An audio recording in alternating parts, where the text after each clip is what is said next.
कि पहले तो ये क्या हिस्टोग्राम होता क्या है। हिस्टोग्राम हमारे पास क्या है, स्टैटिस्टिकल इन्फॉर्मेशन हमें प्रोवाइड करता है। किसके बारे में, इमेज के बारे में। अब वो किस तरह की स्टैटिस्टिकल इन्फॉर्मेशन प्रोवाइड करता है, वो हमें काउंट करके बताता है टोटल हमें कि हमारा कौन कौन सा जो इंटेंसिटी लेवल था या ग्रे लेवल जो हमारा था इमेज के अंदर, उसकी फ्रिक्वेंसी काउंट करके हमें बताता है पूरी इमेज में से।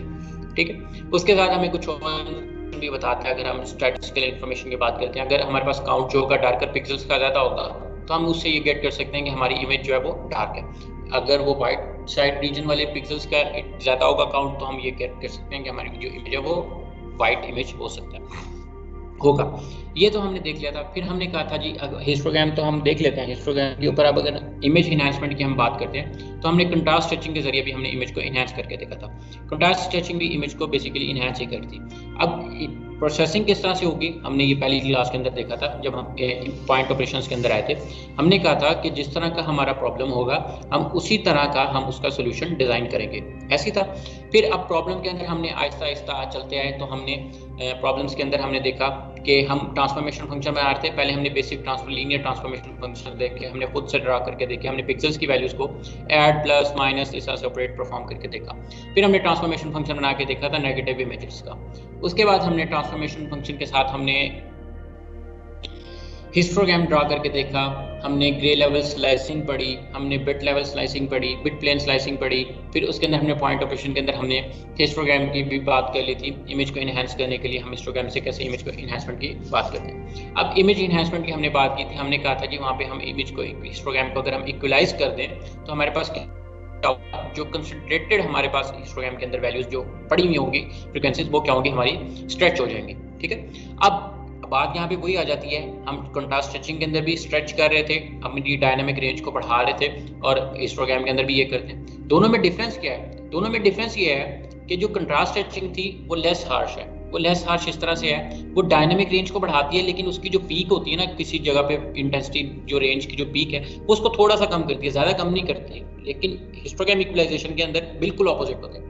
ये हो सकता है जब हम हिस्टोग्राम को इक्वलाइज कर रहे हो तो अगर किसी का फ्रीक्वेंसी काउंट 100 है, वो हो सकता है वो 2 के ऊपर आ जाए या 5 के ऊपर आ जाए। ठीक है, तो और इसके साथ हिस्टोग्राम जो होता है, जो कंट्रास्ट स्ट्रेचिंग होती है, जब हम कंट्रास्ट स्ट्रेचिंग कर रहे होते हैं तो हो सकता है जो हम पर्टिकुलर या जो हम फीचर्स चाहते हैं इमेज में से वो हमारे यूजलेस हो जाए। वो कैसे, वो इस तरह से जब हम डायनामिक रेंज बढ़ाएंगे, हो सकता है वो डायनामिक रेंज अगर इमेज की जो पहले थी वो बिल्कुल डार्क साइड पे थी, जब हमने उसको इतना बढ़ाया कि वो वाइट साइड पे चली गई, जो हमारी इंफॉर्मेशन जो हमें स्पेसिफिक फीचर्स चाहिए थे इमेज के अंदर से वो हमारे एब्सोल्यूट हो गए।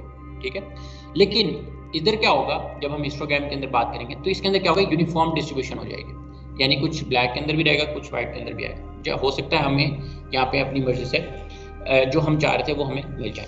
अब यहाँ पे हमने कुछ आगे देखा था कि ये कंट्रास्ट स्ट्रेचिंग की प्रॉब्लम थी। ये कंट्रास्ट स्ट्रेचिंग के अंदर क्या था कि हम जब इसको खींचते थे तो ये क्या करता था, या तो ये कंट्रास्ट जब हम इसको खींचते तो डायनामिक रेंज बढ़ा देता था और इसका कर्व भी चेंज हो जाता था। अब हिस्टोग्राम इक्वलाइजेशन, ये मैंने डिस्क्रीट कंट्रास्ट स्ट्रेचिंग की प्रॉब्लम आपके साथ अभी डिस्कस कर ली, इसको मैंने सारा बता दिया। अब हिस्टोग्राम इक्वलाइजेशन से क्या होता है, हिस्टोग्राम इक्वलाइजेशन के अंदर हमने कहा जी कंसंट्रेटेड हमारे पास अगर ओरिजिनल इमेज हमारे पास कुछ इस तरह से पड़ा हुआ है, उसका जब हमने हिस्टोग्राम ड्रॉ किया तो कुछ इस तरह से था। जब हमने उसके ऊपर ट्रांसफॉर्मेशन फंक्शन लगाया, उस ट्रांसफॉर्मेशन फंक्शन लगाने के बाद हमारे पास जो आप राइट साइड पे जो हिस्टोग्राम देख रहे हो वो एक यूनिफॉर्म डिस्ट्रीब्यूशन के अंदर पड़ा हुआ है। इसका मतलब ये है कि ये डिस्ट्रीब्यूट हो गया कुछ इस तरह से, हमारे पास ये कर्व बन गया। अच्छा, यहाँ पे तो ये कर दिया। अच्छा, ये करता क्या है, हिस्टोग्राम इक्वलाइजेशन के अंदर होता क्या है। अब हिस्टोग्राम इक्वलाइजेशन के अंदर ये होता है, कंट्रास्ट स्ट्रेचिंग में हम क्या करते थे, डायनामिक रेंज बढ़ा रहे थे, यहाँ पे हम क्या करेंगे, इंटेंसिटीज को नई वैल्यूज असाइन करेंगे। बात समझ आई, उनको पुरानी वैल्यूज को एक नई इंटेंसिटी वैल्यूज असाइन होगी। और उसके साथ ये हमें जो हिस्टोग्राम इक्वलाइजेशन होती है ये हमें किस लिए मदद करती है, एक डार्क इमेज को लाइट करने के लिए भी यूज हो सकता है, एक बिल्कुल वाइट इमेज को डार्क वाले रीजन में यानी उसको कंट्रास्ट लो करने के लिए भी ये यूज हो सकता है। ठीक है, ये उसकी कुछ एक एग्जांपल्स थी। और इसके साथ अगर हमने आगे चल के देखें तो अगर ये एक आइडियल सिचुएशन में आपको बताया हुआ था, हमने लास्ट टाइम ये डिस्कस भी किया था। अगर राइट साइड पे देखें, लेफ्ट साइड पे अगर हम देखें, ये हमें एक ग्राफ दिया हुआ है, एक इमेज का हमने हिस्टोग्राम ड्रा किया, वो कुछ इस तरह से बन रहा था। ये किसी जगह पे मोनोटोनिकली इंक्रीज हो रहा था, किसी जगह पे नहीं हो रहा था। मोनोटोनिकली इंक्रीमेंट का मतलब ये है कि 1 by 1 यानी स्टेप बाय स्टेप इंक्रीज हो रहा था, लेकिन किसी जगह पे जाके ये सेम वैल्यूज आ गई नहीं। फिर ये आइडियल सिचुएशन के अंदर क्या होता है, जब हम हिस्टोग्राम इक्वलाइज करते हैं तो वो क्या होता है, आइडियल सिचुएशन ये है कि वो पूरी इमेज के अंदर 1 by 1 मोनोटोनिकली इंक्रीज हो।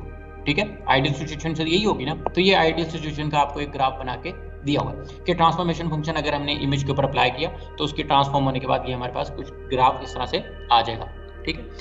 फिर हिस्टोग्राम इक्वलाइजेशन को अप्लाई करने के लिए मैंने आपको बताया था, सबसे पहले हम क्या करते हैं, सबसे पहले तो आपने ये देखना है कि आपके जो इमेज के जो डिस्प्ले रेंज है वो कितनी है, ठीक है। अब वो डिस्प्ले रेंज कैसे आती है, वो इंटरवल 0 से लेके L-1। अब L क्या था, L यहाँ पे आपको टोटल इंटेंसिटी लेवल बता रहा था। अब ये L इंटेंसिटी लेवल कैसे बता रहा था, 2 की पावर n से हम रिप्रेजेंट करते थे, और 2 की पावर n क्या थी, जितने बिट का इमेज होगा उसके टोटल उतने इंटेंसिटी लेवल होंगे या उसके उतने ही ग्रे लेवल्स होंगे, ठीक है। फिर यहाँ पे हम बात करते हैं कि जो इंटेंसिटी लेवल होते हैं ना, वो हम बात करते हैं कि वो रेंज जो होगी ना, वो इमेज की जो डिस्प्ले रेंज होगी वो उसके के अंदर ही लाया करेगा, ठीक है। फिर इसके बाद ये इसने नीचे प्रोबेबिलिटीज बताई हुई है कि हम सबसे पहले की जो PR और PS है, ये क्या, ये प्रोबेबिलिटी निकाली है किसकी, इन्हीं दो वेरिएबल्स से रैंडम इनकी इसने प्रोबेबिलिटी निकाली है। अब हिस्टोग्राम का जो फंक्शन है वो काम कैसे करता है, इक्वलाइजेशन का जो मेथड है, ट्रांसफॉर्मेशन है, वो काम कैसे करती है। वो काम इस तरह से करती है कि उसके कुछ हिस्से हैं, उसके हिस्सों में सबसे पहले हम तो फ्रीक्वेंसी काउंट करते हैं इमेज का। एक इमेज अगर हमें गिवन है उसका हम हिस्टोग्राम ड्रॉ करेंगे, जब हिस्टोग्राम बनाएंगे तो हमारे पास फ्रीक्वेंसीज काउंट आ जाएंगे ग्रे लेवल्स की, ठीक है।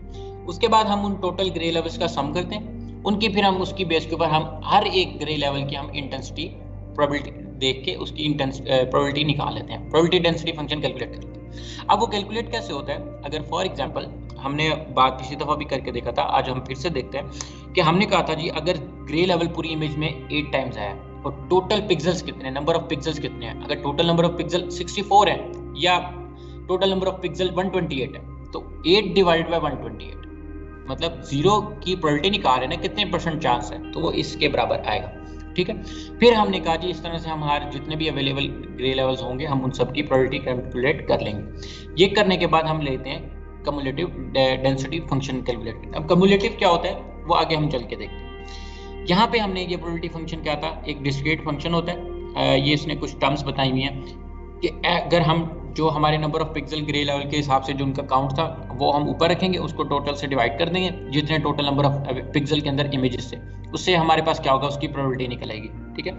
ये प्रोबेबिलिटी क्या बता रही है, PR की रिप्रेजेंट करती है, टोटल फ्रैक्शंस बताती है कि इतने हिस्से हैं उस पूरी इमेज के अंदर इस पिक्सल के, ठीक है। ये वही फ्रैक्शन फंक्शन बताता है कि ये फ्रैक्शन बताता है कि इतना हिस्सा मतलब 0 जो ग्रे लेवल है पूरी इमेज के अंदर, इसका इतना पार्ट था पूरी इमेज के अंदर, ठीक है। फिर CDF क्या होता है, CDF क्या होता है, हम क्युमुलेटिव करते हैं। ये फ्रैक्शन हिस्सा बताता है कि जो हमने जो ऐड किया था उन सबको काउंट करके हम एंड तक लेके जाएंगे। अगर 0 से लेके 255 हमारे पास टोटल डिफरेंट ग्रे लेवल्स हैं, उन सबको अगर हम जी सर वो जो आपने लास्ट बात की थी वो रिपीट कर दीजिएगा प्लीज। ये मैंने लास्ट बात ये की कि हम ये हमें total basically probability density function को हम ये कहते हैं कि हम प्रोबेबिलिटी जो काउंट कर रहे थे वो बेसिकली ये भी बता रही होती है कि आपका अगर 0 अगर टोटल इमेज का जो 3 बिट इमेज था उसके टोटल ग्रे लेवल्स कितने थे 0 से 7, तो 0 का कितना हिस्सा था पूरी इमेज के अंदर। अगर इमेज 64/64 का इमेज था तो 0 कितनी दफा पूरी इमेज के अंदर आया, ये लास्ट लाइन वो लिखी हुई थी, उसने इसको PR के बता दिया कि ये वो उस फंक्शन के साथ डोनेट हो रहा है, ठीक है। ये मैथमेटिकल टर्म्स हैं जो बुक में डिफाइन की हुई हैं, लेकिन इसको मैं शॉर्ट करके आपको समझा देता हूँ ताकि आपको मैकेनिज्म समझ आ जाए। तो वो मैकेनिज्म आसान सा ये है कि आप फ्रीक्वेंसीज काउंट करोगे, फ्रीक्वेंसीज काउंट करने के बाद हर एक ग्रे लेवल की को डिवाइड कर दोगे किसके साथ, जितना टोटल आपका नंबर ऑफ पिक्सल है उसके साथ डिवाइड करोगे तो आपकी प्रोबेबिलिटी निकल आएगी। कम्युलेटिव क्या होती है, वो कहते हैं जी कम्युलेटिव के अंदर हम क्या करते हैं कि हम एक वैल्यू उठाते हैं, हम उसको अगली वाली के अंदर ऐड करते जाते हैं, तब तक ऐड करते हैं जब तक उसके total number of grey levels खत्म ना हो जाए। स्टेप बाय स्टेप ऐड करते रहते हैं, पहले जो रिजल्ट आया उसको अगले वाले के अंदर ऐड करेंगे तो नई वैल्यू आ जाएगी, उस वैल्यू को अगले वाले के अंदर ऐड करेंगे, कब तक ऐड करते रहेंगे जब तक उसके सारे के सारे ग्रे लेवल्स कंप्लीट नहीं हो जाते, और उनका जो ओवरऑल जो सम होगा वो इक्वल्स टू 1 होना चाहिए, ठीक है। अगर 1 से ज्यादा होगा तो इसका मतलब है कि आपकी इमेज में कोई मसला है, या आपकी कैलकुलेशन में मसला है, या आपकी इमेज के अंदर मसला है, ठीक है। ये हमने देखा। फिर हमने ये PDF हमने कैलकुलेट कर लिया, ये देखें अब टोटल इमेज ग्रे लेवल्स कितने थे 55, ठीक है। पूरी इमेज में नंबर ऑफ पिक्सेल्स कितने आ रहे थे, उसने कहा जी पूरी नंबर ऑफ इमेज के अंदर पिक्सल आ रहे थे 110। अब 40 पिक्सेल्स जो थे वो ये 64 ग्रे लेवल के थे, 30 पिक्सल जो थे वो 128 ग्रे लेवल के थे, और 40 और वो किसके थे, अगेन 40 जो थे काउंट जो था वो किसका था, 255 ग्रे लेवल्स का था। इसने इस तरह बता दिया कि जो 255 का पूरी इमेज में हिस्सा कितना होगा, वो 40 डिवाइड बाय 110 होगा। इस 128 का कितना होगा, 30 डिवाइड बाय 110 होगा। अब दूसरे के अंदर क्या होगा, अब हम इन सबको आपस में ऐड कर देंगे, 40 वाले को ऐड कर देंगे इसके साथ। अब देखो इनका दोनों का एलसीएम लेके उसने कर दिया 70, 40 प्लस 30 70, 70 डिवाइडेड बाय 110।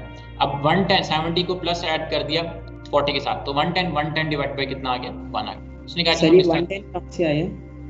हाँ जी, ये 110, ये देखो टोटल काउंट कर लो, ये 40, ये 30, 40 और 70, 70 प्लस 40 अगेन 110 आ गया। टोटल नंबर ऑफ पिक्सल कितने आ गए आपके पास, 110 आ गए। ठीक है, ये देखो ना, ये 0 से लेके 40 तक काउंट लिखा हुआ है। ग्राफ कहाँ पे बन रहा है, 40 पे बन रहा है, ये 30 पे बन रहा है, ये 40 पे बन रहा है। ये नीचे ग्रे लेवल्स दिए हैं, ये हिस्टोग्राम बना हुआ है बेसिकली ऊपर। बात समझ आ गई जी? अब यहाँ तक हमने देख लिया। अब फिर हमने ये इसने लुकअप टेबल था कि अगर हम पीडीएफ कैलकुलेट करेंगे वो कुछ इस तरह से होगा, सीडीएफ कैलकुलेट करेंगे तो उसका टेबल्स कुछ इस तरह से होगा।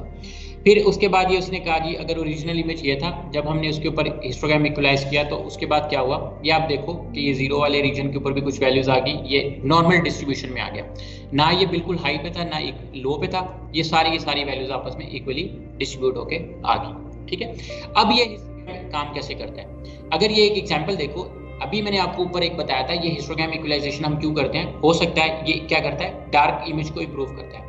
ये डार्क इमेज था बिल्कुल, हमने हिस्टोग्राम को इक्वलाइज किया तो हमारा इमेज के अंदर से ये देखो चीजें नजर आनी शुरू हो गई हैं। ठीक है, थोड़ी सी विजिबल हो गई है। अगर ये बिल्कुल व्हाइट इमेज होता, बिल्कुल व्हाइट इमेज होता, जब हम हिस्टोग्राम इक्वलाइज करते तो हमारे पास से डार्क में कुछ ना कुछ और आउटपुट आ जाता। बात समझ आ गई? अब इस एल्गोरिदम को हमने सम अप कर दिया पांच स्टेप्स के अंदर। सबसे पहले हमने total number of pixel count करने, और फिर उनके साथ हमने उसके देखना है कि उनका काउंट कितना है, 0 कितनी दफा आया था, 1 कितनी दफा आया, जितने भी ग्रे लेवल्स हैं वो काउंट कर लेने हैं। सेकंड, हमने पीडीएफ कैलकुलेट करना है। थर्ड, सीडीएफ कैलकुलेट करना है। फोर्थ, स्केलिंग फैक्टर से मल्टीप्लाई करना है। अब स्केलिंग फैक्टर क्या होगा, L-1। ठीक है, अब ये इसको हम चल के जब इसको मैथमेटिकली सॉल्व करेंगे फिर हम देख लेंगे। और लास्ट में हमने क्या करना है, राउंड ऑफ करके हमने वैल्यूज ले लेनी है, और उसके बाद हमने क्या करना है, अपना ग्राफ ड्रॉ कर लेना है, जिससे हमें पता लगेगा ये हमारा क्या है, इक्वलाइज यूनिफॉर्म हिस्टोग्राम है, जिसको हम इक्वलाइज हिस्टोग्राम भी कह रहे हैं या हिस्टोग्राम इक्वलाइजेशन भी कह रहे हैं। ये हमारा हिस्टोग्राम ड्रॉ हो गया। ठीक है, अब मैं एक एग्जांपल लेता हूं और मैं इस एग्जांपल के जरिए इसको हिस्टोग्राम को मैं ड्रॉ करता हूं।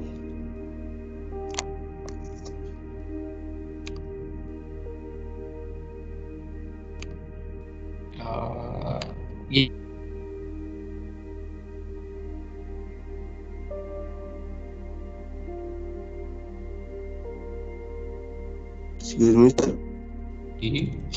सर आपने कहा था वो हमने समराइज लेक्चर भी कर दिया करेंगे अपलोड, लेकिन वो अपलोड नहीं हुए। वो मैं बताता हूँ, अभी ना सिर्फ मीटिंग्स के अपलोड हुए हैं, तो वो समराइज ना जैसे एक तो इंटरनेट का थोड़ा सा मसला है, वो अपलोड होते हैं टाइम लगता है। 2 वीडियोस अब पूरे दिन में कल में अपलोड हुई हैं। ठीक है, आज रात को मैं लगा के सोया था, सुबह उठ के अपलोड हुई हैं, सुबह भी वो 8 बजे के अराउंड अपलोड हुई है। ठीक है, तो वो 1 बाय 1 में ना कर रहा हूँ अपलोड, तो 1 बाय 1 वो अपलोड हो जाएंगी। ठीक है, दूसरा ये कि हाँ स्टार्ट सी अपलोड हो जाएंगी समराइज सारी, 1 बाय 1 अपलोड कर दूंगा उसको टाइटल करके। ठीक है, ग्रे लेवल्स आगे, ये काउंट आ गया। अच्छा, ये मैंने एक इमेज ले ली। अब ये इमेज जो है ये 64 बाय 64 साइज की इमेज है। ठीक है, मतलब 64 बाय 64 कह रहा हूँ, 8 बाय 8 साइज की एक इमेज थी। ठीक है, इसके ये और ये इमेज थी 3 बिट इमेज थी, 1 2 3 4 5 6 7। ठीक है, ये एक 3 बिट इमेज थी। टोटल इसके अवेलेबल ग्रे लेवल्स कितने आ गए, 7 आ गए। अब तक आपको आइडिया हो गया होगा ग्रे लेवल्स कैसे कैलकुलेट करने हैं। अगर आपको इमेज का नहीं बता कि आपका इमेज कितने बिट का है, तो आप वहां से आपकी उसकी मैक्सिमम वैल्यू देखोगे, उस मैक्सिमम वैल्यू को बिट के अंदर कन्वर्ट करोगे, उसको बिट के अंदर रिप्रेजेंट करने के लिए आपको कितने बिट रिक्वायर होंगे, फिर आप उसके हिसाब से बता दोगे कि आपके ये इमेज कितने बिट का है और इसके टोटल जो ग्रे लेवल्स होंगे वो इतने होंगे। ठीक है, अब ये इनकी अगर सपोज ये 8 बाई 8 का इमेज था और ये 8 बाई 8 के इमेज को मैंने कन्वर्ट कर लिया इस तरह से। अब मैंने 0 की जो था 0 मैंने काउंट कर लिया कि पूरी इमेज में 8 दफा आया, फिर ये 10 दफा आया, 2 10 टाइम्स आया, फिर ये 3 जो 2 टाइम्स आया, 4 12 टाइम्स, 5 16 टाइम्स, और मेरा 6 जो आ गया ये 4 टाइम्स आ गया, और 7 मेरा 2 टाइम्स आ गया। ठीक है, ये मेरा पहले इनिशियल मेरा काउंट आ गया, ये मैंने काउंट कर लिया इमेज का 8 बाई 8 साइज का इमेज था, उसके अंदर से मैंने फ्रीक्वेंसीज काउंट करके ये बना लिया। ठीक है, अब मैं हिस्टोग्राम इक्वलाइज करना चाहता हूँ। अब हिस्टोग्राम इक्वलाइज करने के बाद, अच्छा ये ग्रे लेवल्स वाला है, और ये काउंट वाला, ये कॉलम मैं वैसे ही कॉपी करके यहाँ पे मैं रख लेता हूँ। अब मैं हिस्टोग्राम इक्वलाइजेशन परफॉर्म करने लगा हूँ, ठीक है। HE मैं इसको कह देता हूँ हिस्टोग्राम इक्वलाइजेशन, लिख देता हूँ पूरा, ताकि रिकॉर्डिंग अगर कोई बाद में देखे तो उसको समझ आ जाए कि हिस्टोग्राम इक्वलाइजेशन, ठीक है। अब ये हिस्टोग्राम इक्वलाइजेशन परफॉर्म करने लगा हूँ। मैंने सबसे पहले क्या कहा कि मैंने ग्रे लेवल्स लिख लिए, जितने साइज के बिट होंगे उतने ही ग्रे लेवल्स होंगे, ठीक है। इमेज होगा उतनी ग्रे लेवल्स, ये ग्रे लेवल्स लिख लिए, उनका काउंट लिख लिया। यहाँ तक क्लियर हो गया। अब काउंट के बाद मैंने क्या निकालना था, PDF, नेक्स्ट निकालना था CDF, नेक्स्ट निकालना था स्केलिंग फैक्टर से मैंने मल्टीप्लाई करना था, स्केलिंग फैक्टर, उसके बाद राउंड ऑफ कर देना था। यही मैंने 3-4 काम करने थे अपनी पूरी इमेज के अंदर, जो मेरा एल्गोरिथम कहता है, ट्रांसफॉर्मेशन फंक्शन कैसे काम करता है, ठीक है। अच्छा, ये मैं इनको सारों को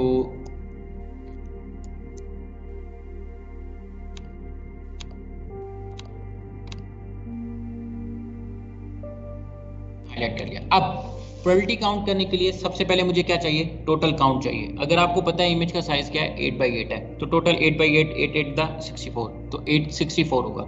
अगर आपको ये नहीं पता कि इमेज का साइज क्या, आपको ये चीजें काउंट करके देती हैं, तो आप सम कैसे निकालोगे, इन सब को आप सम कर लोगे, ठीक है। तो सम जब कर लोगे तो आपके पास कोई ना कोई वैल्यू आ जाएगी, ठीक है। तो ये सम मैं कर लेता हूँ, इसका यहाँ से पकड़ता हूँ, ओहो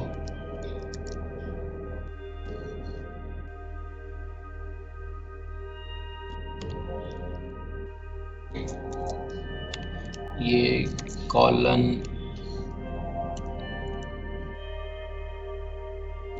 ठीक है, इन सब का सम आ गया 64, ठीक है। अब आपको पता चल गया इसका टोटल सम क्या है, 64 है। अब प्रोबेबिलिटी कैसे काउंट करनी है, फ्रैक्शन कैसे निकालने थे।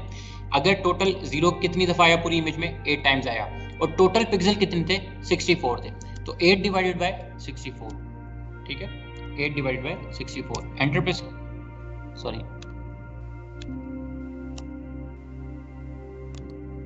इक्वल जो भी ये वैल्यू है, ये कॉलम है, इसको डिवाइड कर देना मैंने 64 से, ठीक है। तो ये मेरे पास क्या आ गया, जो भी प्रोबेबिलिटी होगी ये मेरे पास कैलकुलेट होकर इन सब की आ जाएगी। अब ये मेरे पास इन सब की प्रोबेबिलिटी जो है वो कैलकुलेट होकर मेरे पास ये आ गई है। अब मैंने कैलकुलेट करना है CDF कैलकुलेट करने के लिए क्या था, पहली तो वैल्यू हम वैसे ही लिख देंगे 0.125, अगली जो वैल्यू होगी तो अगली वाली वैल्यू कैसे होगी, ये प्रीवियस और उससे नेक्स्ट वाली वैल्यू PDF, ये दोनों आपस में कैलकुलेट होंगी तो ये वाली वैल्यू आ जाएगी, फिर ये वाली वैल्यू इसके साथ कैलकुलेट होगी तो ये नेक्स्ट वाली वैल्यू आ जाएगी। पहले मैं इन दो को ऐड कर लेता हूँ, इक्वल्स टू दिस इनके दरमियान में, सॉरी, ये है प्लस ये वाली वैल्यू, इनको मैंने ऐड किया तो मेरे पास क्या हुआ, ये वैल्यू आ गई, ठीक है। अब मैं इन सबको ऐड करता हुआ चलता जाऊंगा तो नीचे तक मेरे पास एंड पे जाके मेरा सम क्या आ जाएगा, 1 आ जाएगा। अगर मेरा सम 1 नहीं आ रहा, हो सकता है 1 यहाँ से स्टार्ट हो जाए, एंड तक 1 आए, अगर मेरा यहाँ पे 1 नहीं आ रहा तो इसका मतलब ये है कि मेरी कैलकुलेशन इधर कोई ना कोई मसला है। यहाँ तक बात समझ आ गई है। PDF कैलकुलेट कर लिया, CDF एक दफा फिर बता दें किस अच्छा, तरह कैलकुलेट, CDF कैसे कैलकुलेट करते हैं, ये वैल्यू पहले की पहली वैसी की वैसी यहाँ पे आ जाएगी, ठीक है।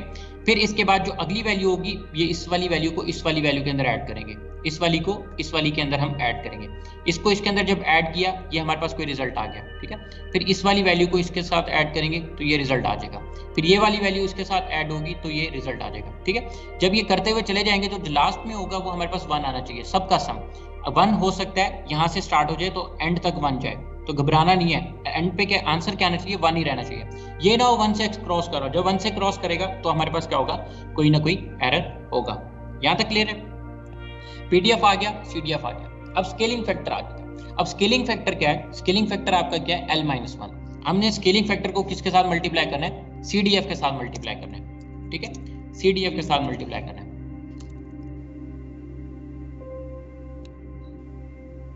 अब स्केलिंग फैक्टर कैसे कैलकुलेट करना है, स्केलिंग फैक्टर देखेंगे कहां से, टोटल नंबर ऑफ बिट्स, कितने बिट का इमेज है। अगर आपको गिवन है तो वो क्या है हमारा 2 की power 3 8 8 minus 1 7, total scaling factor क्या होगा हमारा 7 होगा। अगर ये भी नहीं पता, अगर यहाँ से भी नहीं पता लग रहा है तो क्या है टोटल, अगर आपको ग्रे लेवल्स दिए हुए हैं तो आपकी जो हाईएस्ट वैल्यू होगी ग्रे लेवल्स की वो आपका क्या होगा, स्केलिंग फैक्टर होगा। अब यहाँ पे हमारी हाईएस्ट वैल्यू क्या है 7, तो हमारा स्केलिंग फैक्टर क्या होगा 7। तो हमारा जो भी CDF होगा इसको हम मल्टीप्लाई कर देंगे किसके साथ, 7 के साथ। ये 7 के साथ जब हम मल्टीप्लाई कर देंगे तो हमारे पास ये सारी की सारी नई वैल्यूज आ जाएंगी, ठीक है। अब हमने लास्ट के ऊपर क्या करना है, राउंड ऑफ करना है। जो 0.5 से ऊपर होंगी वो नेक्स्ट में, नहीं तो वो फ्लोर में। तो ये 1, ये सर ये 2 की पावर 7 के साथ मल्टीप्लाई करना था। 2 की पावर 3 के साथ। 2 की इमेज कितने बिट का है? आपने 3 कहा बिट था का अगर है। वहां से ना पता लगे तो फिर ग्रे नहीं, लेवल ग्रे लेवल से हमें पता लग रहा है। ये देखो टोटल ग्रे लेवल्स कितने हैं, 0 से 7 तक। मैंने ये कहा है कि अगर आपको इमेज का ये ना पता हो कि इमेज कितने बिट का है, ठीक है, तो आप हाईएस्ट वैल्यू देख लोगे आपकी इमेज के अंदर क्या आ रही है, फिर उसको आप कन्वर्ट कर लोगे बिट के अंदर। 7 को रिप्रेजेंट करने के लिए आपको 3 बिट चाहिए, 3 ऑन होंगे यानी 311 होंगे, तो आपका वो 7 बनता है। ठीक है, अगर 4 होगा, अगर 8 होता तो 8 को रिप्रेजेंट करने के लिए आपको 4 बिट चाहिए होते, 1000, ठीक है, तो आपका इमेज क्या होगा, वो 4 बिट इमेज होगा। बात क्लियर होगी। फिर 2 की पावर n है, l इक्वल टू 2 की पावर n, और l माइनस 1 आपने ये फैक्टर रखना था। यहाँ तक ये आपने कर लिया। मैं इधर लिख देता हूँ, स्केलिंग फैक्टर हमारा l माइनस 1 है, ताकि ये आप कंफ्यूज ना हो जाओ, l माइनस 1, ठीक है। अगर कोई बाद में देखे तो इससे ये चीज़ नजर आ जाए। अब ये राउंड ऑफ कर लेते हैं। जो 0.5 से ऊपर है वो ऊपर, जो नीचे है वो नीचे वाले में। ये 3 है, ये 3 है, ये 5 है, ये 6 है, ये 7, ये 7, ठीक है। ये हमने राउंड ऑफ कर लिया। अब राउंड ऑफ करने के बाद हमारे पास ये कुछ इस तरह से वैल्यूज आ गई, ठीक है। अब ये राउंड ऑफ कर लिया। अब इनका फ्रीक्वेंसी काउंट देख लो। अब इसको पहले से ड्रॉ कर लोगे, इसका आप आगे हिस्टोग्राम इसका आप ड्रॉ कर सकते हो। अब हम क्या करते हैं, ये दो हम वैल्यूज ले लेंगे। एक फर्स्ट कॉलम लेते हैं और एक हम लेते हैं सेकंड कॉलम।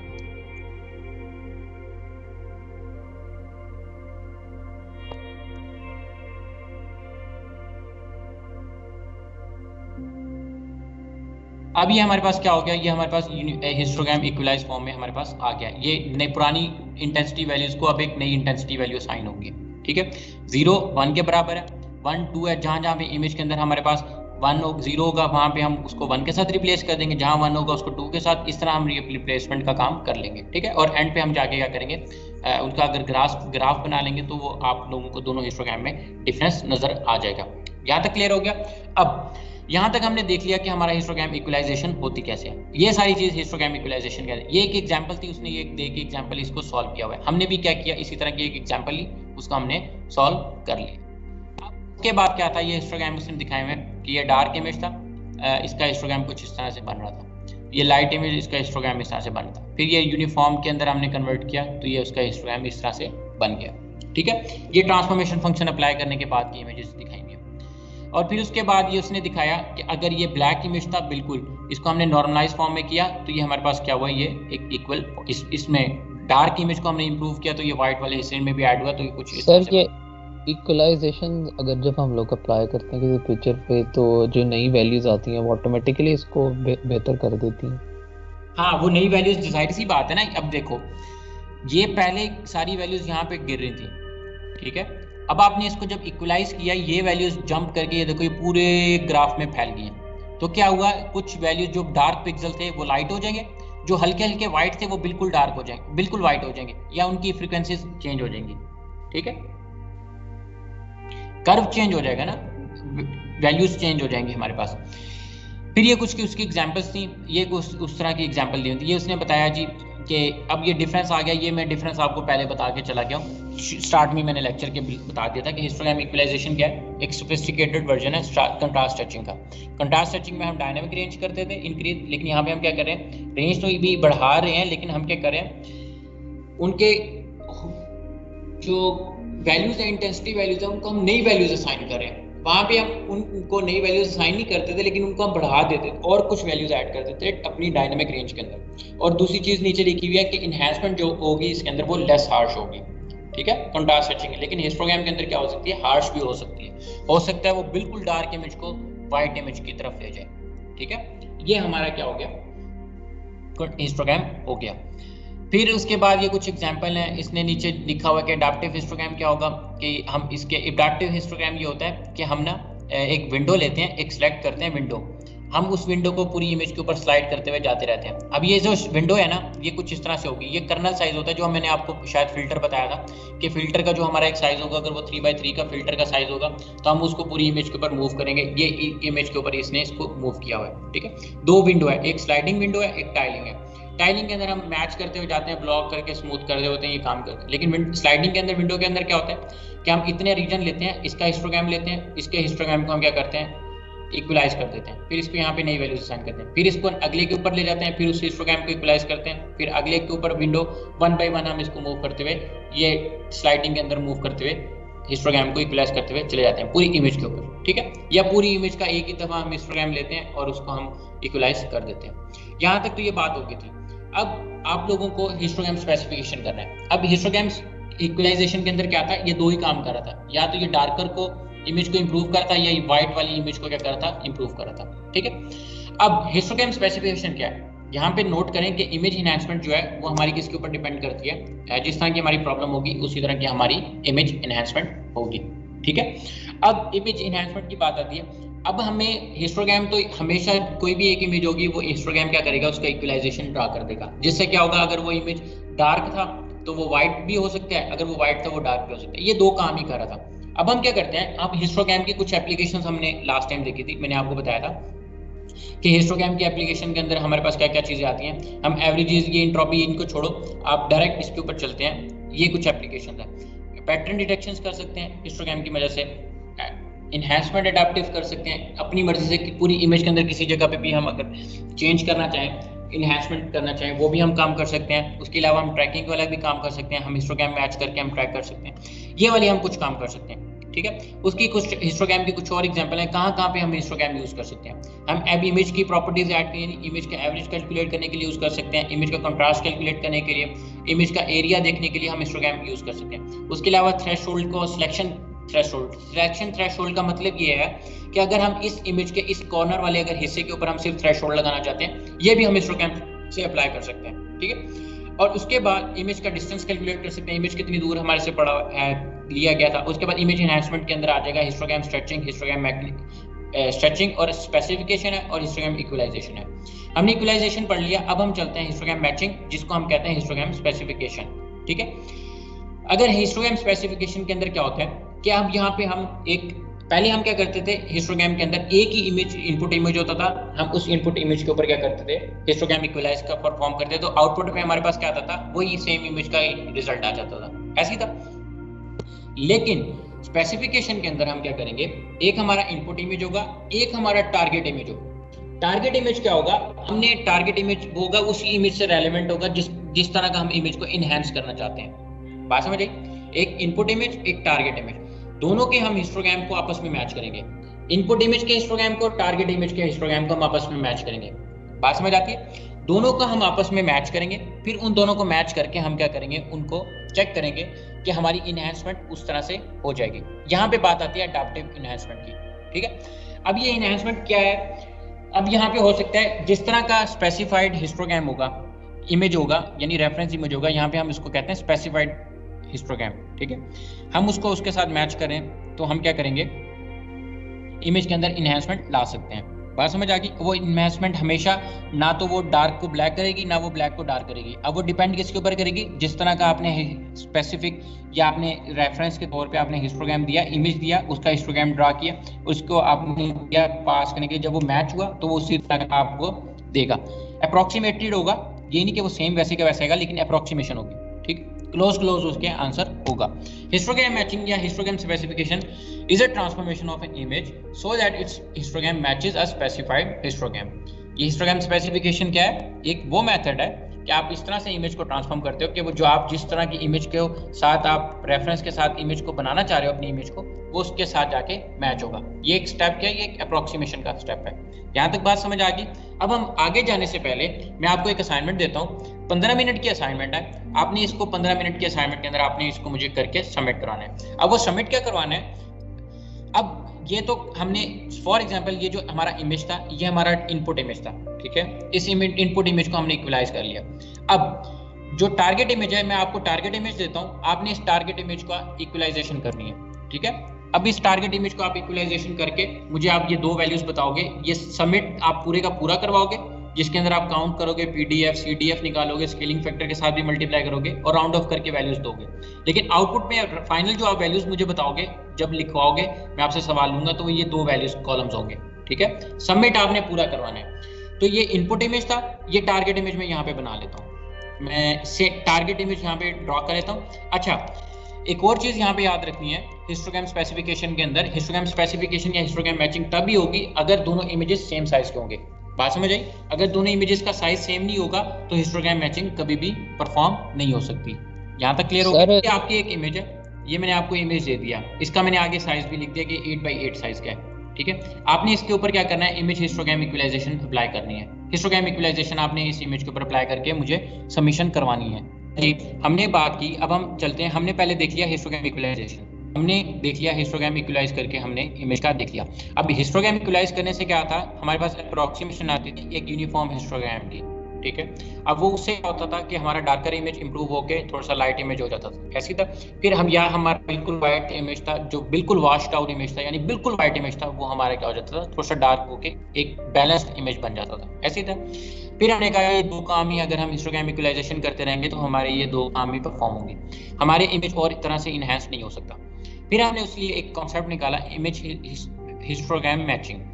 अब यहाँ पे हिस्टोग्राम मैचिंग या हिस्टोग्राम स्पेसिफिकेशन, इसके अंदर क्या होता है कि हम एक रेफरेंस इमेज लेते हैं या एक हमें रेफरेंस इमेज मिलता है, हम उस इमेज के साथ अपने इमेज को मैच करते हैं। इमेज को डायरेक्ट मैच नहीं करते हैं, उनके हिस्टोग्राम्स को मैच करते हैं, ठीक है। स्टेप होते हैं, सारे स्टेप वही हैं। दोनों इमेजेस के हिस्टोग्राम क्या होंगे, सबसे पहले इक्वलाइज्ड होंगे, एक इनपुट इमेज का, एक स्पेसिफाइड इमेज का, दोनों के इमेज आपस में, दोनों के इमेज इक्वलाइज्ड हो गए। इक्वलाइज्ड होने के बाद उन दोनों को हम एक मैपिंग फंक्शन के जरिए उन दोनों को हम आपस में मैप करेंगे। अब वो मैप जब करेंगे तो हमारे पास क्या होगा, एक नया हिस्टोग्राम हमारे पास बन जाएगा। जब हम मैप कंप्लीट कर लेंगे तो हमारे पास एक आउटपुट में एक इमेज हमारे पास आ जाएगा। यहाँ तक बात समझ आई?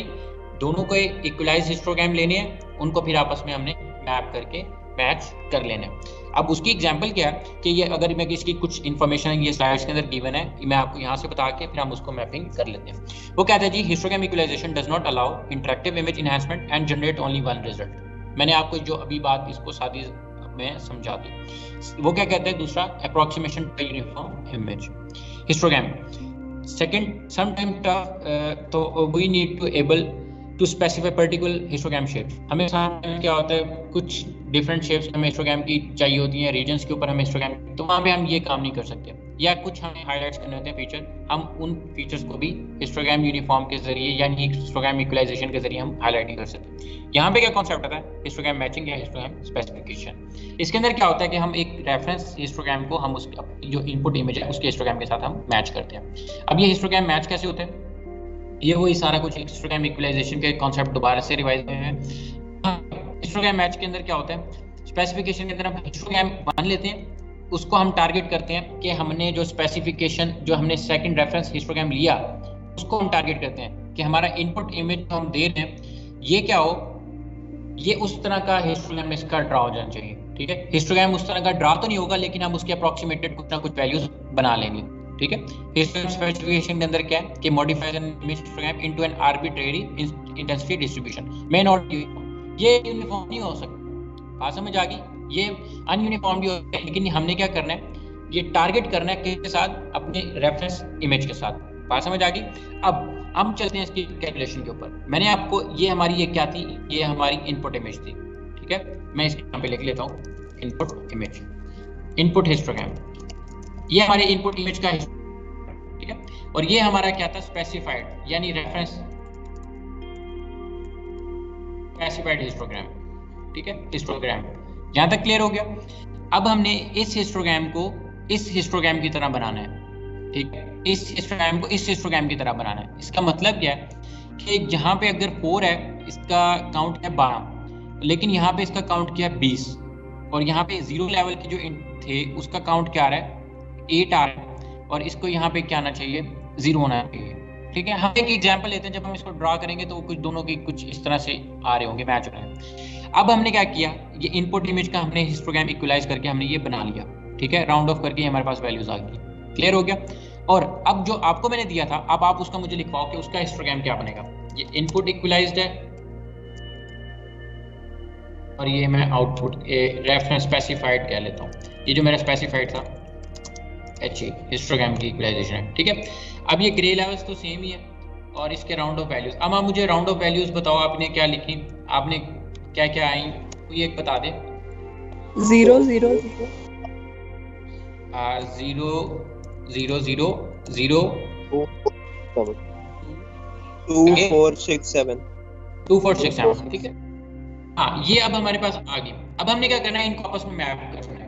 अब मैप करने का तरीका क्या है, मैपिंग फंक्शन नीचे गिवन है, वैसे स्लाइड्स के अंदर हुआ है। मैं उसका मैकेनिज्म आपको डायरेक्ट समझा देता हूँ कि आपको अगर प्रॉब्लम मिले तो आप इसको समझ के इस तरह इम्प्लीमेंट कर सको, ठीक है। अब आप इससे रेलेवेंट ना आपको कोडिंग की असाइनमेंट मिलेगी होपफुली, ठीक है। वो कोडिंग की असाइनमेंट है, वो मैं इसकी डिस्कशन अभी क्लास 10 पे करता हूँ। यहाँ तक कि हमारे पास आगे इस दोनों इक्वलाइज्ड हिस्टोग्राम आ गए, किसका, इनपुट वाले का भी और स्पेसिफाइड वाले का भी, दोनों के इक्वलाइज्ड हिस्टोग्राम आ गए, ठीक है। अब हमने इनको मैप करना है। मैप करने का फंक्शन क्या करते हैं, सबसे पहले हम ग्रे लेवल्स। एक चीज अभी मैंने आपको थोड़ी देर पहले बताई थी, अगर मेरा सवाल ये है, अगर इन दोनों के इमेजेस का, एक स्पेसिफाइड हिस्टोग्राम की इमेज का और इनपुट इमेज का, अगर इनका साइज डिफरेंट होगा तो क्या आपस में ये मैच हो सकते हैं या नहीं हो सकते? नो सर, नहीं हो सकते, ठीक है। अच्छा, सबसे पहली बात ये, इन दोनों का साइज सेम होना चाहिए। अब साइज सेम होने का मतलब यह है कि तो आपको इनपुट होगा, आउटपुट बताया होगा कि 8x8 के इमेजेस हैं। अगर ये नहीं बताया होगा तो आप इनको काउंट कर लोगे फ्रीक्वेंसीज को दोनों की, तो वो दोनों का काउंट जो होगा वो हमेशा सेम होना चाहिए, ठीक है। अगर सेम नहीं होगा तो इसका मतलब ये है कि आपका हिस्टोग्राम मैच नहीं कर रहा। यहाँ तक बात होगी ये। अब मैं इसको मैप करने लगा हूँ। पहले तो ग्रे लेवल्स लिख लेने हैं। टोटल ग्रे लेवल्स कितने हैं, 7 है। ये ग्रे लेवल्स आ गए, ठीक है। अब इन दोनों के जो लास्ट राउंड ऑफ वाली जो टेबल्स की जो वैल्यूज थी ना, वो हमने लिख लेनी, ठीक है।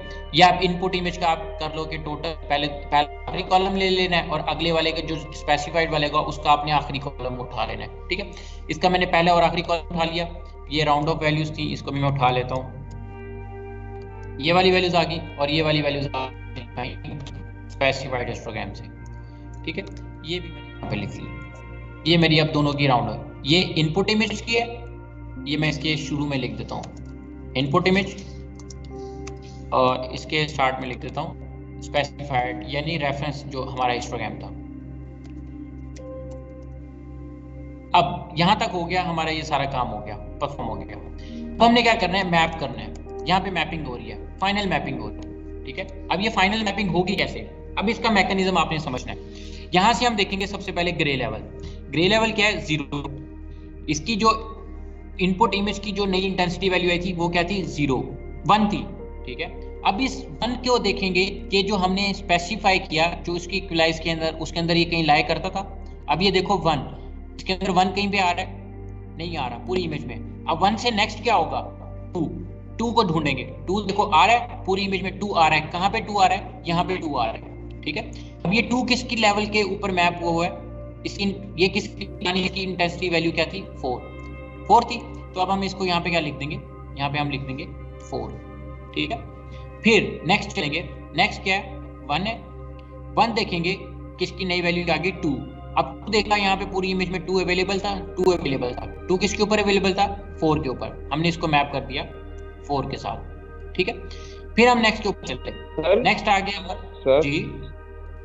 अभी 1 जब था तो उसके ऊपर तो मिला ही नहीं उसको, तो उसके ऊपर भी हमने 2 की वैल्यू डाल दी। 1 से 1 नहीं मिला ना, अब 1 से हम अगली वैल्यू के ऊपर चले गए। अगली वैल्यू क्या थी, 2।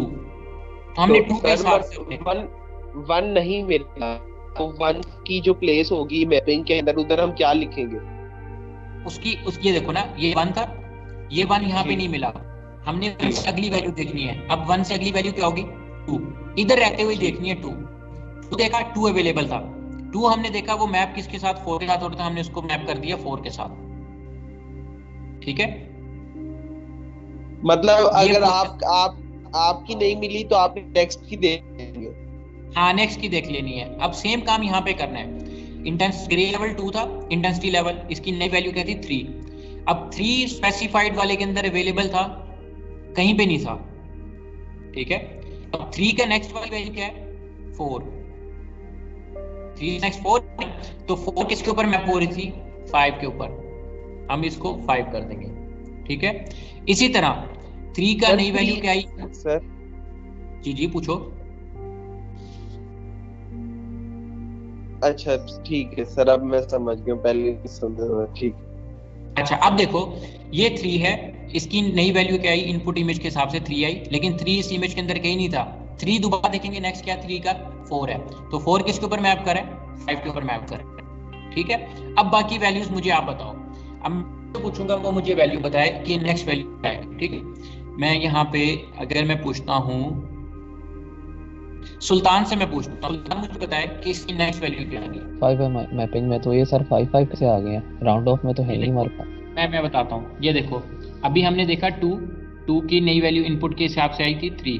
अब 3 वाली को हमने चेक करना था स्पेसिफाइड वाले इक्वलाइज्ड वाले के अंदर, यहाँ पे 3 हमारा कहीं पे था नहीं। 3 से नेक्स्ट क्या वैल्यू होती है? 4, ठीक है। 4 हमने देखा, 4 हमारे पास अवेलेबल था, हमने 4 दिया, 4 को हमने जाके देखा 4 कहाँ पे मैप कर रहा था? 5 पे, तो इसलिए हमने ये 5 इसको यहाँ पे रख दी है। सर हमने नेक्स्ट वैल्यू देखनी होती है ना कि नेक्स्ट इंडेक्स? हाँ, नेक्स्ट वैल्यू देखनी होती है, नेक्स्ट इंडेक्स नहीं देखना होता, ठीक है। अच्छा, ये शॉर्ट तरीका है मैपिंग फंक्शन को करने का। इसका वो जो एक पूरा जो वो है ना, ये ट्रिक है, इसको हम इस तरह से मैप कर लेते हैं, लेकिन इसको पूरा मैप करने सर नेक्स्ट 6 है। हाँ, नेक्स्ट की भी 6 आएगी, 5 है, 5 की अगली वैल्यू 6 है, 6 प्रेजेंट है तो 6 के ऊपर मैप कर रहा है, तो ये 6 आ जाएगा, ठीक है। अगला 6 है, इसकी नई वैल्यू 7 थी, ये 7 जी। तो फिर वो जो आपने सबसे ऊपर 4 लिखे हैं वहाँ पे तो 2 आना चाहिए। 2 कैसे आएगा? ये देखें, 0 की नई वैल्यू 1। अब 1 देखो स्पेसिफाइड के अंदर किसी जगह पे नहीं आ रहा, ठीक है। 1 से नेक्स्ट वैल्यू क्या है? 2 ये 2 है। अब ये 2 किसके ऊपर मैप हुआ है? ये देखें, यहाँ से 2 किसके ऊपर मैप हुआ है? 4 के ऊपर मैप हुआ है, तो मैंने इसको यहाँ पे इसलिए 4 असाइन किया वैल्यू। सर ठीक है, ग्रे स्केल की वैल्यूज हम लिखेंगे। ग्रे वैल्यू हमने ग्रे वैल्यू वहाँ पे जाके मैप करनी है, ठीक है। तो ये मैपिंग फंक्शन कुछ इस तरह से काम करता है, ये हमने इसको यहाँ पे कंप्लीट कर लिया। जब आप इसको ड्रा करोगे, अब ये 4 के काउंट को आप देख लोगे फ्रीक्वेंसी, जब आप इसको ड्रा करोगे तो आपके पास एक क्या आएगा? एक स्पेसिफाइड एक हिस्टोग्राम जो टारगेट के साथ साथ ही आपका मैच कर रहा होगा, ठीक है। अब यहाँ तक तो हमने ये सारा काम कर लिया, हमने करके देख लिया था ये किस तरह से काम करेगा, हमारे स्पेसिफिकेशंस क्या आ रही थी और ये कुछ वैल्यूज आ रही थी। अच्छा, इसको आगे थोड़ा सा और हम एक्सप्लोर कर लेंगे। इसको ना मैप करने के एक और भी तरीका है, जो इसका जेन्युइन तरीका है ना, जो स्टेप बाय स्टेप फॉलो करते हैं हम, उस मैपिंग फंक्शन को हम अगली क्लास के अंदर देखेंगे। यहाँ तक आपको समझ आ गया कि हम हिस्टोग्राम स्पेसिफिकेशन कैसे करते हैं, उसको हम दोनों को इक्वलाइज करके हम उनको मैप करते हैं और इसको यहाँ से हम करते हैं।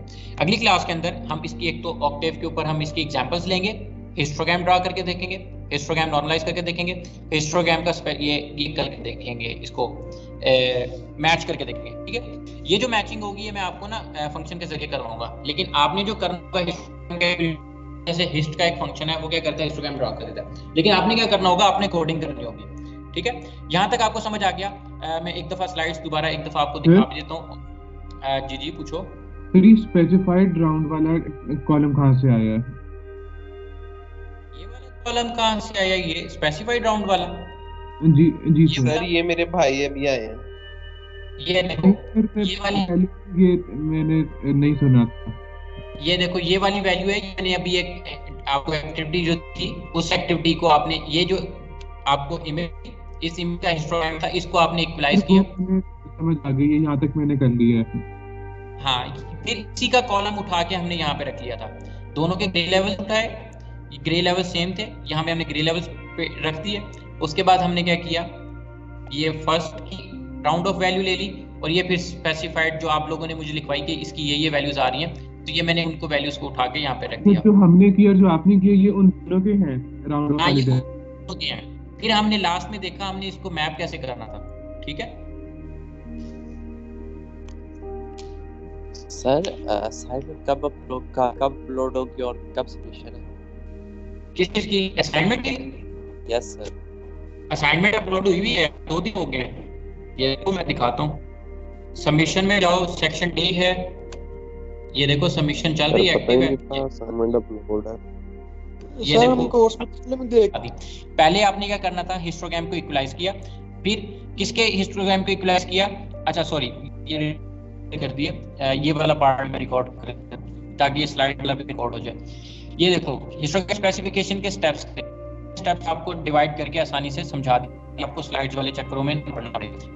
पढ़ो तो आपको ये चीजें सारी की सारी समझ आने। सबसे पहले जो इनपुट इमेज था उसके हिस्टोग्राम को आपने इक्वलाइज कर लेना है, ठीक है। सेकंड, जो आपको टारगेट हिस्टोग्राम दिया हुआ है जिसको आपने अचीव करना है, आपने उसके हिस्टोग्राम को भी इक्वलाइज कर लेना है। इसको इक्वलाइज करने के बाद आपने इन दोनों को क्या करना है, मैप कर लेना है। कैसे मैप करना है उसका मैंने तरीका आपको बता दिया, ठीक है। ये इनवर्स लिया हुआ है, अगर हम इनवर्स लेंगे ना स्पेसिफाइड हिस्टोग्राम का, दोबारा से हम ओरिजिनल इमेज जनरेट कर सकते हैं। इसने यहाँ पे क्या किया हुआ है, इन्वर्स करके इसने दोबारा से वो ग्रे लेवल्स के साथ इसने कहा कि हम इसको इन्वर्ट में करके हम इसको मैप कर लेंगे। ये वही स्टेप 1 2 स्टेप, ये देखो स्टेप 1 इक्वलाइज किया ओरिजिनल इमेज का किया है लेवल्स, फिर स्पेसिफाइड का हमने ऑब्टेन किया ट्रांसफॉर्मेशन फंक्शन से, कुछ इस तरह से आ गया। अगर तीसरे के ऊपर हम इन्वर्स करेंगे तो दोबारा हमारे पास स्टेप 1 आ जाएगा। ये लिखा हुआ है से, जिसको हम ये स्टेप 1 के साथ हम क्या करना चाहते हैं, बेसिकली जो हमने मैपिंग की है वो यहाँ पे की हुई स्टेप 1 3 के ऊपर, ठीक है। फिर उसके बाद ये उसने नीचे एक एग्जांपल दी हुई है, आप होपफुली अगर जाके इस एग्जांपल को सॉल्व करो, और एग्जांपल को जब सॉल्व करोगे तो आपके पास लास्ट में ये मैपिंग फंक्शन और एक स्पेसिफाइड हिस्टोग्राम ये कुछ इस तरह से मैप होके आपके पास ये वैल्यूज आ जाएंगी, ठीक है। अब आपने क्या काम करना है, आपने जाके ये सारे का सारा मैपिंग फंक्शन करके ये एग्जांपल दी हुई है, आपने ये काम कर लेना है, ठीक है। ये हिस्टोग्राम मैचिंग के नीचे एक एग्जांपल दी हुई है, इसका सॉल्यूशन आपके पास अवेलेबल है, ठीक है। सर आप पूछो सर कोशिश करेंगे संडे तक या फिर सैटरडे तक ना वो जो अपने मेन लेक्चर किए थे ना, जो मेन चीजें होंगी शुरू से, वो अपलोड कर दीजिएगा संडे तक। हाँ कुछ वो कॉन्सेप्ट हैं वो क्लियर हो जाएंगे। मैं आज अपलोडिंग पे लगाता हूँ, मैंने चैनल के ऊपर लगाई भी हुई है, 2 से 3 वीडियोस लगाई हुई हैं। इनिशियल वाली ना 2 से 3 इमेज क्या होती है, इमेज मोडालिटीज क्या हैं, उसके साथ मैंने अगली वाली लगाई हुई है कि इमेज की इन्फॉर्मेशन बिट पर पिक्सल वाली, और इमेज के क्वांटाइजेशन लेवल क्या होते हैं, सैम्पलिंग। ये वाली मैंने 3 वीडियोस ना 2 या 3 वीडियोस नहीं, वो मैंने लगाई हुई है अपलोड पे, ठीक है। वो जैसे ही शाम तक मेरे ख्याल अपलोड हो जाएंगी या परसों तक हो जाएंगी, वो जैसी ही होंगी वो अपलोड वो आपको मिल जाएंगी, ठीक। और यहाँ तक आप एक मिनट, ये अटेंडेंस रोल नंबर बताओ, बता दो रोल नंबर।